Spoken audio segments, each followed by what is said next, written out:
Hello, club members, and welcome to Redacre Stories with the Redacre Neighborhood Watch. Grab your blanket, cocoa, and fuzzy socks as we sit back and read some of the adventures our characters have been on. This is a limited series dedicated to the Blackout Club community and question games. Here's to our years of storytelling together.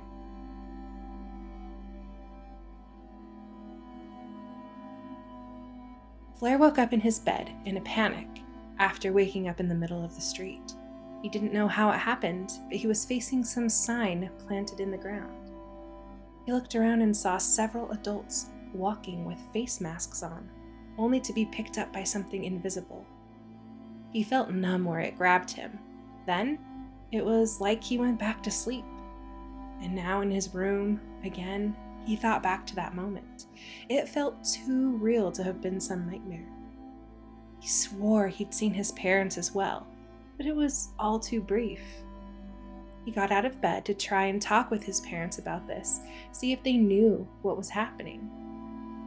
They argued back and forth, his mom and dad just shutting down everything he was saying about last night. It eventually got too much for him. He ran out of the house and into the woods, needing to clear his head and have some space from his parents. But when he turned around to start heading back, he couldn't recognize anything. He was lost. After stumbling in the woods for a while, he came across an old-looking boxcar, a door wide open with a couple of kids getting out. When they saw Flair, they quickly brought him into the boxcar and started asking questions, occasionally saying stuff about stalkers, which only added to the poor kid's confusion. Eventually, they told him more about the club, the voices, the maze, and everything happening in the town. As he listened, focusing on everything, he felt like something was missing, some part of him that slipped away after finding the boxcar. When they asked what his name was, he couldn't remember. The memory had vanished. In a panic, he just called himself Doom, a nickname he gave himself in games. When he went on to his first mission, he realized he couldn't remember where he lived, who his parents were behind the masks. Everything felt familiar and foreign at the same time.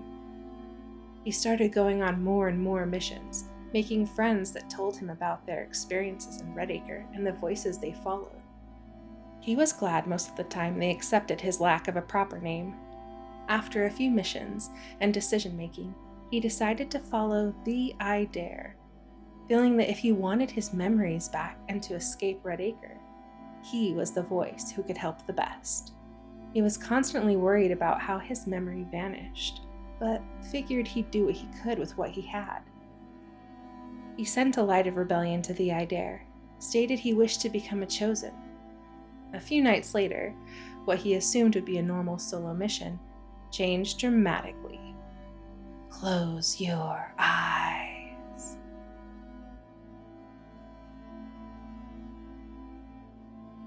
Sam stood in the boxcar, indigo bangs covering baby blue eyes, thinking to herself as daybreak started to crest over the horizon. It wasn't over per se, but there had definitely been a disturbance. Speak as one had lost their grasp over the border in the chaos that followed Belle's. She shuddered, but it had given them the opportunity to leave, given many the chance to leave. Percy was staying. She had business to take care of with Waka after what happened to seed the grudge, and didn't honestly think she could leave her parents and brother. Plus, she had a score to settle with LL and SAO. The fires of revenge burned in her so much sometimes that Sam was honestly worried it would fully consume her. However, it was something that she didn't need to fully worry about for now. She had friends that were staying that would manage to keep her head on her shoulders. Both girls, though, agreed that they would dual host Find Thy Voice. After meeting her, Percy had really felt the connection she had started feeling when the I Dare had come to speak with her. And now, to her, it just felt right. Sam, though, was reeling from losing the measured cuts. Both twins losing their voices in one fell swoop. It had been a lot. But Sam also started thinking of what it meant to really find yourself, being connected to not just the thought, but to who you really were as a person. Maybe that's what FTY's message could end up being, though she had her doubts that it was that poetic. While Sam was going over her thoughts in the boxcar, Percy was sitting on the family's home rooftop, watching the sunrise, her rosy pink ponytail falling over her shoulder as the same baby blues watched the sky turn from dark midnight to a painting of pinks, purples, reds, and oranges. Another day in Redacre. Another day of acting like the night that happened before didn't, and being a model student. Another day of puppeting.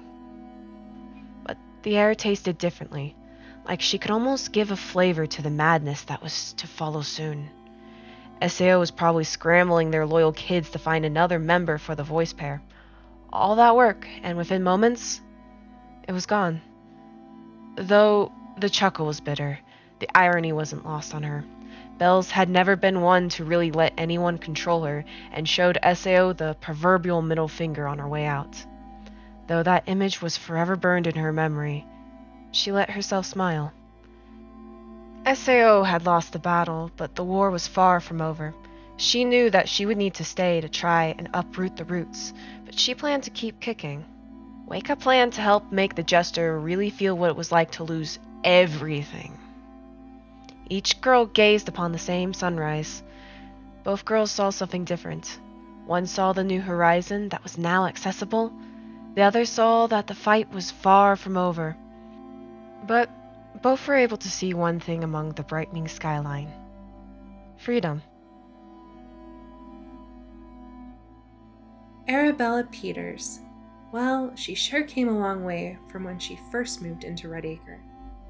All she really wanted to do was be at peace, for the world to be better, for everyone to just get along with each other. No more fighting, no more war. That's all she wanted. And that's what Speak as One offered her.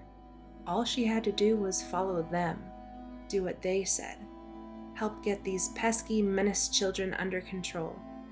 She could even work with her lucid mom and dad. And so she did. For quite a while, that's what she did. She listened in on the boxcar's secrets, hiding in the dark back corners where you could barely even see. She reported everything she learned to the collective, all in the name of finally making humanity into something worth existing. She stalked, she snitched, she single-handedly began the burning of Vidare's fragments, hiding behind her fellow stalkers to keep her identity hidden, yet spread the word. She was their doll, kept pristinely on a shelf to play dress-up with and do what they wanted.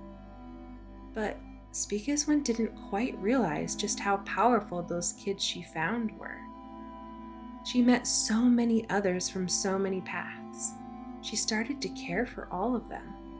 The rebels, the martyrs, the goths, hi Tooth Mom. She wanted to keep them safe.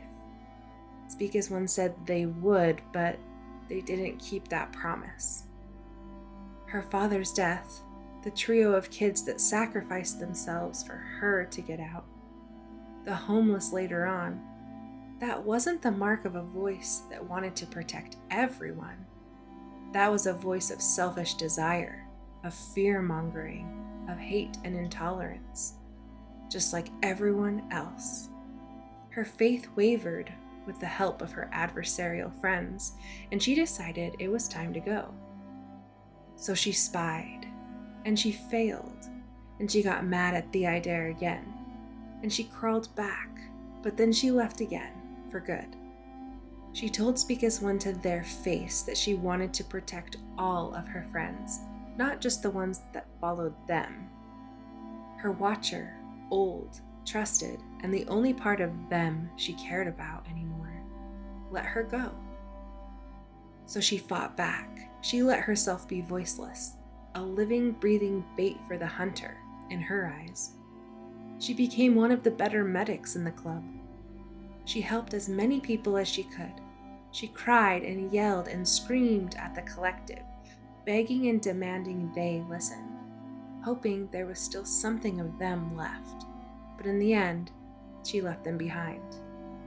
There was nothing left of them, much like there was barely anything left of who she used to be, a crying, sniveling, cowardly child who wouldn't even leave her house in fear of something happening to her, in fear of failure.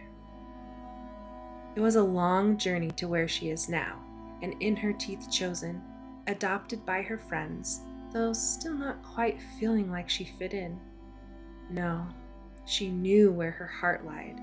Even now, even after all the atrocities, she was a Speak as One kid.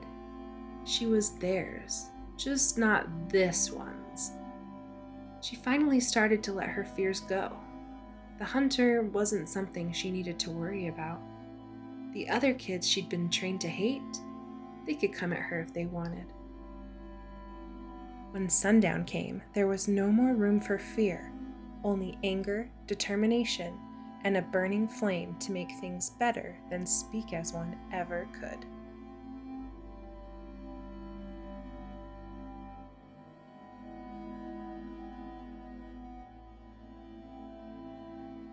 Thanks for hanging out with us and enjoying some stories from Redacre. Until next time, stay awake.